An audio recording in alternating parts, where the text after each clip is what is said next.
Hi friends, welcome back to PF education Telugu.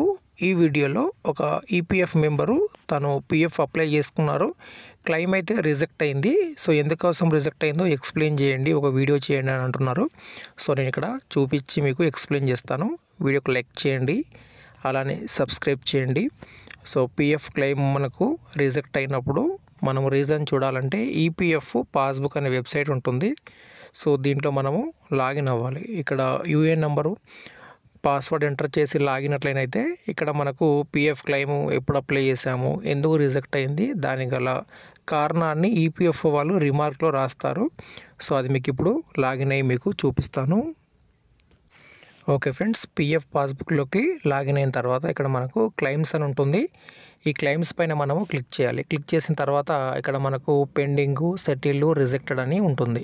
So ఇక్కడ reject అయినప్పుడు ఇక్కడ మనము రిజెక్ట్ మీద క్లిక్ చేయాలి. క్లిక్ చేస్తే ఈ విధంగా మనకు ఎన్నిసార్లు పిఎఫ్ రిజెక్ట్ అయిందనేది ఇక్కడ మనకు హిస్టరీ అనేది ఓపెన్ అవుతుంది. సో ఇక్కడ చూడండి, 3 టైమ్స్ అయితే రిజెక్ట్ అయింది, 2 టైమ్స్ ఇక్కడ మనకు రీజన్ అయితే మెన్షన్ చేశారు. సో ఇక్కడ ఒక రీజన్ ఇక్కడ మీకు చూపిస్తాను. ఈ రీజన్ మీరు చూడండి, ఎటువంటి కారణం లేకున్నా కూడా పిఎఫ్ క్లెయిమ్ అనేది రిజెక్ట్ అవ్వడానికి అవకాశం ఉంటుందన్నమాట.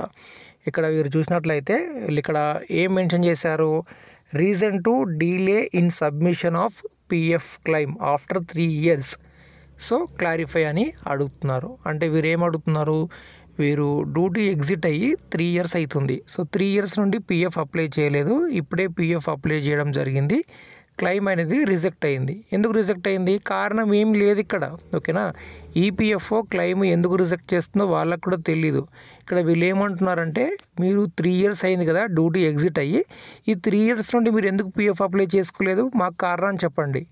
అరే మా పిఎఫ్ డబ్బులు మేము ఎప్పుడు కావాలంటే అప్పుడు తీసుకునే సౌకర్యం మాకుంటుంది, మనం పిఎఫ్ ఆఫీస్కి ఎందుకు చెప్పాలి అంటే పిఎఫ్ ఆఫీస్ అడుగుతుందన్నమాట, ఎందుకు నువ్వు నీ డబ్బులు నువ్వు తీసుకోలేదు. అది కూడా ఒక కారణమేనా, అది కారణం ఎటువంటి కారణం కాదు, ఇది ఈపీఎఫ్ఓ వాళ్ళు కావాలని రిజెక్ట్ చేస్తారు. కాబట్టి ఎప్పుడైనా మీరు ఒక కంపెనీ నుంచి ఎగ్జిట్ అయినప్పుడు 2 months తర్వాత పిఎఫ్ అప్లై చేసుకోవడం మంచిది. అప్పుడు మీకు టోటల్ పిఎఫ్ వచ్చేస్తుంది.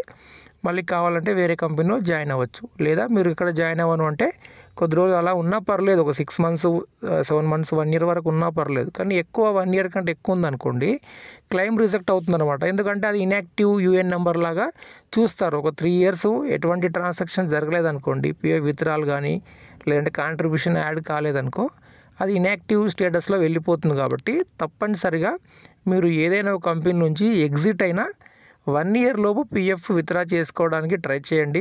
దాని తర్వాత విత్డ్రా చేస్తే చాలా క్లెయిమ్స్ అయితే ఇప్పుడు రిజెక్ట్ అవుతున్నాయి. ఎందుకు, డీలేగా మీరు అప్లై చేశారు కాబట్టి, లేట్ పిఎఫ్ అప్లై చేశారు కాబట్టి.